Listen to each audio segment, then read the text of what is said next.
কুণ্ডলিনী শক্তি কেন এত ভয়ঙ্কর? কেন অনেকে এই কুণ্ডলিনী শক্তি জাগাতে এত ভয় পায়? কি কারণ? দেখো, কুণ্ডলিনী শক্তিটা যার কাছে আনন্দের, তার কাছে আনন্দের, মহানন্দের, খুব শান্তির। আর যার কাছে ভয়ঙ্করের, তার মতো ভয়ঙ্কর নেই। কেন?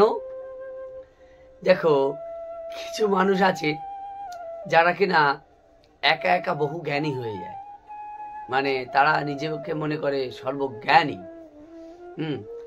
কোনো গুরুর তাদের প্রয়োজন হয় না, তারা গুরু ছাড়া একা একাই কুণ্ডলিনী সাধনা, বিভিন্ন রকমের সাধনা তারা করে বেড়ায়, না যা হবে হবে। সেই জন্যই তাদের এই ভয়ঙ্করটা তাদের কাছে ভয়ঙ্কর রূপ নেয়। যেমন যে জিনিসটা ভয়ঙ্কর, জিনিসটা যদি সাধারণ মানুষ করে, যে জিনিসটা খুবই ভয়ঙ্কর, সেই জিনিসটা যদি সাধারণ মানুষ করে, পাওয়ারফুল একটা জিনিস, সেজন্যই যদি সাধারণ মানুষ করে, তাহলে তো তার ভয়ঙ্কর জিনিস হবেই তার সঙ্গে। ঠিক কুণ্ডলিনী শক্তিটাও একটা ভয়ঙ্কর পাওয়ারফুল একটা শক্তি। এই শক্তিটাকে যদি সঠিক গুরুর নির্দেশনা অনুসারী, যে কিনা এই শক্তিকে জেনেছে, তার নির্দেশনা অনুসারে কেউ যদি না করে, একা একা নিজে গুরু হয়ে গেছে, একা একা যদি করে, তার কাছে ভয়ানক থেকে ভয়ানকতর হতে পারে। এমনকি তার মস্তিষ্কে বিরাট পরিমাণে ক্ষতি হয়ে যেতে পারে, সে এমনকি পাগল হয়ে যেতে পারে, এমনকি তার মৃত্যু পর্যন্ত ঘটতে পারে, স্ট্রোক পর্যন্ত হতে পারে। ব্যাপারগুলো কিরকম, কেন হয়? দেখো, শক্তি, প্রচুর পরিমাণে শক্তি যখন চলে আসে, একটা সিস্টেম আছে। কুণ্ডলিনী শক্তি যখন জাগ্রত হয়, তখন একটা সিস্টেম আছে যেখানে প্রচুর পরিমাণে শক্তি একত্রিত হয়ে যায়। সেই শক্তিটা ধারণ ক্ষমতাও আমাদের এই বডির থাকা লাগবে, আমাদের এই বডির সেই শক্তিটাকে ধরে রাখার ক্যাপাসিটিও লাগবে। যদি সেই শক্তিটা আমরা ধরে না রাখতে পারি, আমাদের মস্তিষ্কে প্রবল চাপের সৃষ্টি হবে। তার ফলে আমাদের মস্তিষ্কের বিভিন্ন রগে বিভিন্ন শিরা উপশিরায় আমাদের চাপ পড়বে, যার ফলে আমাদের মস্তিষ্ক আর সেই চাপ ধরে রাখতে পারবে না। তার ফলে অনেকে পাগল পর্যন্ত হয়ে যেতে পারে। সুতরাং কুণ্ডলিনী সাধনা খুব ভয়ঙ্কর সাধনা। কেউ যদি একা একা যে না বোঝে, সে একা একা করবে। ইন্টারনেট দেখে বিভিন্ন মানুষ বলে দিচ্ছে, এইভাবে করো, হয়ে যাবে, খুব ভয়ঙ্কর। হ্যাঁ, একজন যদি দক্ষ গুরুর সন্নিকটে বসে কেউ যদি সাধনা করে, তাহলে কিন্তু তার অতটা বিপদের আশঙ্কা নেই। আর কেউ যদি একা একা যা খুশি তাই করে বেড়ায়, তার মতো বিপদ ভয়ঙ্কর কিন্তু নেই।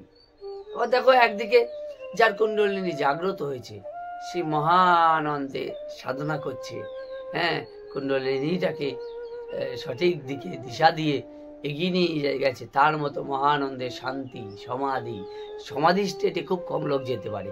তা সেই সমাধি স্টেটে সে গেছে, অনেকে গিয়ে ফিরে আসে, অনেকে গিয়ে আবার ফিরে আসতে পারে না সমাধিতে। এই জন্যই ভয়ঙ্কর বিষয়টা। অনেকে গিয়ে তার শরীরের মৃত্যু ঘটে যায়, অনেকে ফেরত আসতে পারে না। এই বিষয়গুলোর জন্যই কিন্তু ভয়ঙ্কর, না হলে কোনো ভয়ঙ্করের বিষয় ছিল না। ঠিক এই ব্যাপারগুলো যখন মানুষের হয়, ওই জন্য মানুষ অনেক সময় এরমভাবে যারা সঠিক পথে চলে না, তাদের খুব ক্ষতি হয়ে যায়। এই কারণেই সবাই ভয়ঙ্কর বলে বলে কুণ্ডলিনী শক্তিটাকে।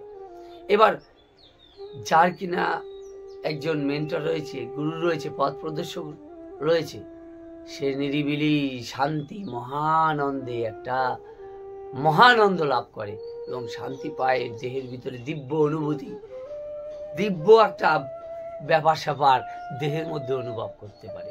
তখনই তার শান্তি, মহাশান্তি, সেই শান্তির নেই তুলনা। এই আধ্যাত্মিক অনুভব এইভাবে তারা করেছে। এই জন্য আর যারা নিজেরা পাগলামির চোটে হ্যাঁ করবো, যা হবে হবে, নিজেরা করছে, একজন গুরুর সন্নিকটে মাথা নোয়াতে কি অসুবিধা হয়?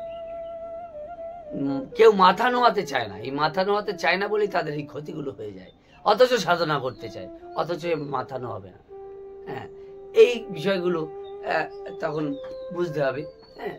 এই কারণে খুব ক্ষতি হয়ে যায়। তো বিষয়গুলো বুঝতে হবে। এই জন্য কুণ্ডলিনী শক্তি বিরাট ভয়ানক, বিরাট ভয়ানক। হ্যাঁ, তোমাকে কিন্তু একদম পাগল করে ছেড়ে দেবে। শরীরের মধ্যে বিরাট পরিমাণে মানে শক্তি চলে আসবে। যখন শক্তি চলে আসবে না, তুমি ধরে রাখতে পারবে না যদি সঠিক গুরুর দিক নির্দেশনায় না চলো। এই জন্যই কুণ্ডলিনী শক্তি ভয়ঙ্কর। আনারে সবই ঠিক। ভালো থেকো।